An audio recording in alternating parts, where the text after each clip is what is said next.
The Babylonians were meticulous record keepers.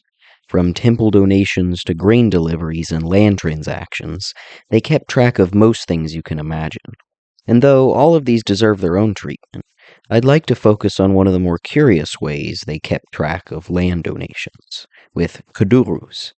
Perhaps a rather dull and esoteric sounding topic, they actually have a lot to tell us about religion, politics, and temple institutions in ancient Mesopotamia. First, it is important to address a common misconception that Kudurrus are boundary stones, which is the meaning of the word. If you have ever encountered them before, you might have heard this claim, but it comes from a since disproven assumption about their function. In reality, Kudurrus, or perhaps better known as narûs, were deposited in temples as guarantees for land gifts from the Babylonian king.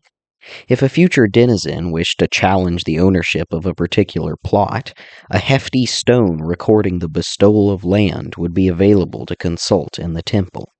These stones served a dual purpose, to attest to the contract's validity to God and man. However, this general picture needs to be expanded on, as narûs were used for several hundred years and inevitably changed form and function. To start, we will examine their inception in the Cite period. It was the time of the Great Powers Club.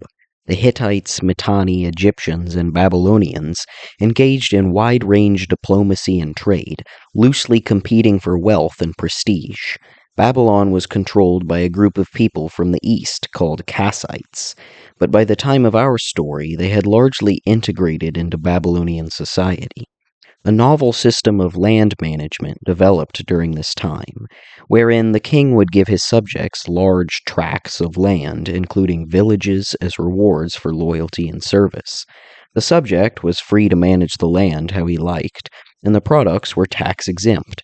Dignitaries and court officials benefited from the profit they skimmed, and the king no longer had to worry about overseeing large tracts of his kingdom.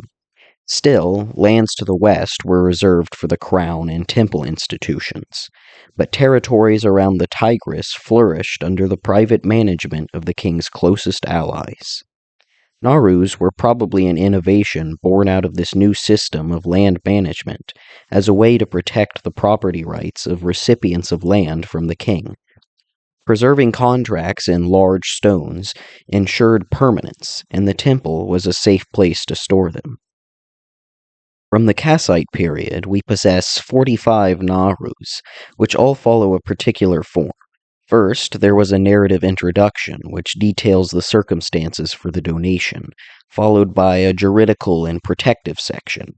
The narrative introduction provided the historical context for the land donation, and the juridical section listed the relevant parties and transactional details, while the protective section proclaimed divinely backed curses on anyone who violates the rights of property. These curses particularly distinguish narûs from regular contracts.